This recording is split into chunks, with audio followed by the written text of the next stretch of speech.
Hier soir, France 2 diffusait le documentaire Noir en France. Qui donne donc la parole aux Français noirs de tous âges, de tous horizons. Un documentaire poignant mettant en lumière les témoignages de Français noirs victimes de discrimination. Ils ont baissé mon pantalon et ont dit voilà comment on déshabille un négro. Sur le coup, j'étais en pleurs. J'ai été très mal.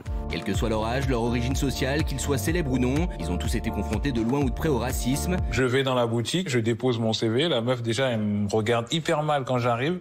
Et me dit non, non, on cherche pas, on cherche pas. Entre humiliation à l'école, discrimination au travail ou injustice quotidienne, ce documentaire avait pour intention de bousculer des préjugés encore très ancrés chez certains. Et quand t'es noir et en jogging, t'es suspecté directement. Sur les réseaux, l'émission a suscité de nombreuses réactions. Alors, extrait choc dans le documentaire de France 2, Noir en France. La France est-elle raciste ? Merci Firmin Richard de nous avoir rejoints. Merci d'être là. Je suis très content de vous voir, je vous adore. Bonjour. Ah non mais elle est exceptionnelle. J'adore le look, j'adore tout. Merci. Je suis fan absolu. Donc, Et le talent. Ouais, c'est vrai, bah oui. On est très content de vous voir. J'aime bien les deux. Merci d'être là. Alors on va revenir sur les extraits hier de ce documentaire qui était complètement fou. Je vous dis franchement bravo. Mabankou, Alain Mabankou, formidable. Ah oui, On va commencer par vous montrer l'un des extraits du documentaire qui a le plus tourné sur les réseaux. On y voit des enfants choisir entre deux poupées, l'une avec une couleur de peau noire, l'autre avec une couleur de peau blanche.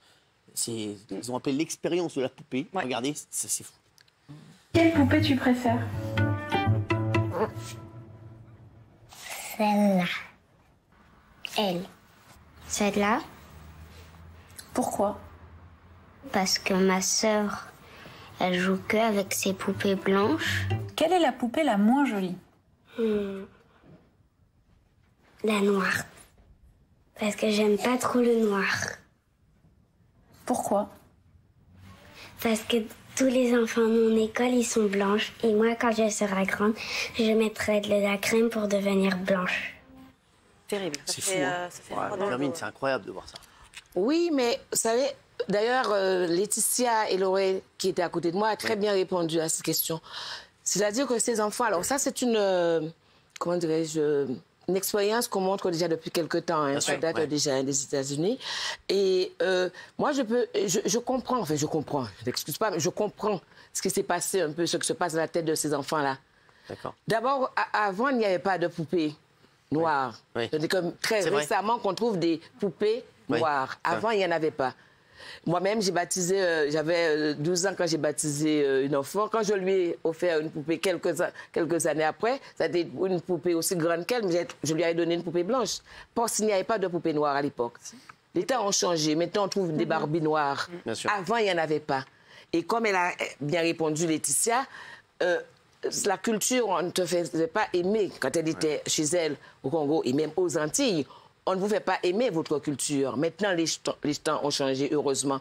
Donc, forcément, ces enfants-là ont réagi comme cela, mais plus maintenant. Alors, il y a un deuxième extrait qu'on voudrait voir. Le documentaire revenait également sur le scandale autour de la patineuse artistique Surya Bonali. La patineuse française s'était vue injustement attribuer la 2e place lors des mondiaux au Japon, après une prestation qui méritait pourtant médaille d'or. Regardez. Une noire qui fait du patinage artistique, déjà, c'était incroyable. Et vraiment, elle niquait tout le monde au patinage artistique, elle faisait partie des meilleures. Elle faisait des sauts périlleux en patin, elle faisait des trucs de ouf. Mais ce qui m'avait marqué dans le parcours de Surya Bonali, c'était aussi la violence avec laquelle elle se faisait attaquer. Il ne reste plus que la japonaise Yuka Sato à passer. Et sa performance technique est en dessous de celle de Surya Bonali. Pourtant, les juges vont décider de couronner Yuka Sato. Surya Bonali, déçu, ne garde sa médaille d'argent que quelques secondes autour du cou avant de la retirer. Ça, c'est violent. Ça, c'est violent. Ça, c'est violent. Et il n'y a pas tellement longtemps. Bien sûr. Non, mais C'était terrible parce qu'on lui reprochait son corps. C'est-à-dire ce qu'elle est. On lui reprochait d'être une gymnaste sur des patins et pas une patineuse. C'était hyper violent. Et quoi qu'elle fasse, il y avait la mafia des juges qui la mettait 2e, 3e, jamais première. Parce qu'elle était noire et parce qu'elle était Surya Bonali. Pour vous, vous avez répondu oui à la question? Oui, pour moi, la France est raciste. Je réponds avec mon cœur. 1,1 million d'actes racistes en 2019. C'est énorme, Cyril. Plus 40%, c'était. Donc oui, la France est raciste. On n'a pas réussi à éradiquer cette monstruosité. Oui, mais les mentalités changent et l'éducation des enfants change. Je vois ma fille de 6 ans. C'est-à-dire qu'on ne nomme pas les gens avec tel, on nomme par le prénom. C'est-à-dire que pas par une apparence, par une grandeur, une taille, une couleur, mais je crois que ça aussi, ça a une éducation. Oui, mais Virginie, la parole est libérée. Et maintenant, les gens le disent vraiment, je suis raciste. Il faut admettre qu'il y a un racisme en France. On ne dit pas que la majorité ou 50% des Français sont racistes. Tout le monde vous dit, il y a un racisme en France. Il y a des racistes qui ne disaient pas son nom et maintenant qui le dit. Vraiment. Mais Firmin, ce que je trouve très dur dans ce documentaire quand même, c'est que par exemple dans le cas de Surya Ben-Ali, je me souviens très bien qu'on lui reprochait de ne pas être très gracieuse dans la danse. À aucun moment, enfin, qui a dit à un moment que c'était sa couleur qui l'avait fait perdre?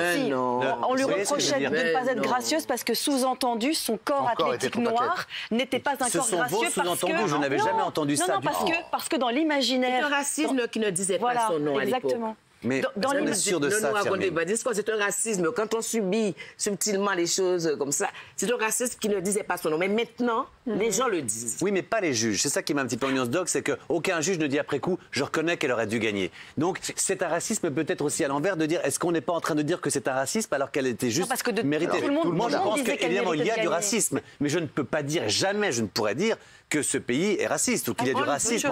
Il y a du racisme, mais il y a un racisme en France. Mais la France était raciste. Non. 5%. Voilà. En Italie. Bien sûr, mais la France était raciste. Combien de personnes suivent Marine Le Pen? En Autriche. Combien? Oui, vous pensez que tous les gens qui suivent Marine Le Pen sont racistes?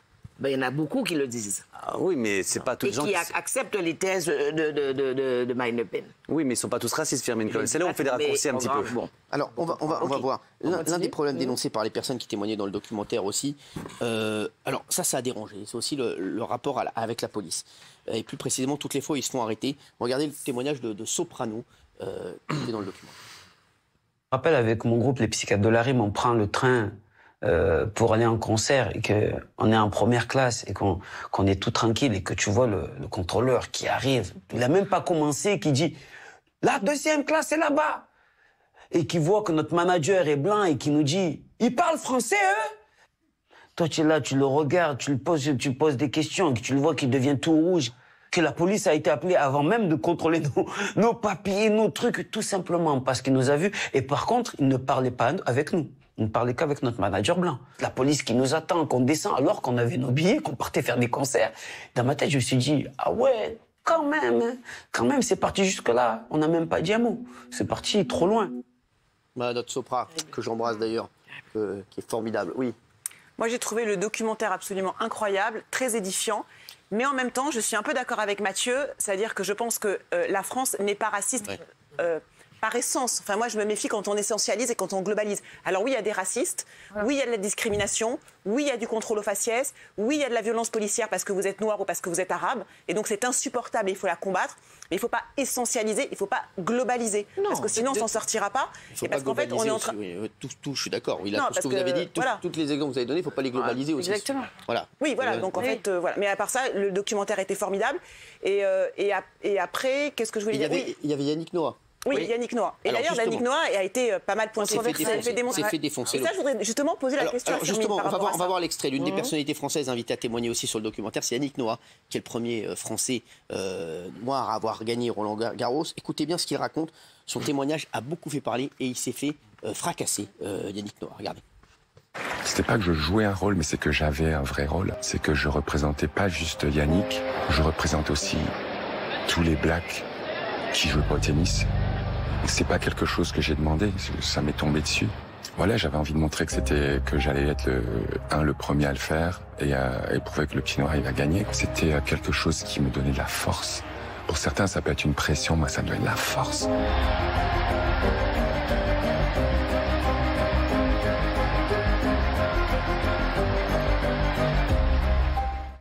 Oui, alors, vous voulez poser une question à... Oui, parce qu'en fait, on lui reproche d'avoir utilisé la terminologie black. Oui. Et on lui reproche aussi d'avoir fait Saga Africa. Ils disent, Yannick Noah, c'est pas lui qui chantait Saga Africa dans la brousse, pieds nus devant tous les blancs. Lui-même a contribué à tous ces clichés racistes. Et ça, pour moi, c'est ridicule. Voyez le mot black, effectivement, c'est un mot que je n'accepte ni d'un côté ni de l'autre. Que ce soit du blanc ou du noir. Moi, je suis une noire, je ne suis pas une femme de couleur. Quelle couleur, alors quand tu me dis femme de couleur? Black, non. Noir, ok. C'est un mot qui coche sur la bouche de certaines personnes et je leur demande pourquoi. Mais donc Yannick Noah, lui, a le droit. Lui le disait. Qu'il le dit, effectivement, mais même de son côté, je dis non. D'accord. Il n'a pas à le dire, mais peut-être pour son côté américain, j'en sais rien, mais peut-être que pourquoi. C'est un mot que moi, je réfute aussi. Donc qu'on lui reproche de le dire, je peux comprendre. Lui reprocher d'avoir chanté Saga Africa, le gars, il est d'origine africaine, il chante Saga Africa, ça gêne qui?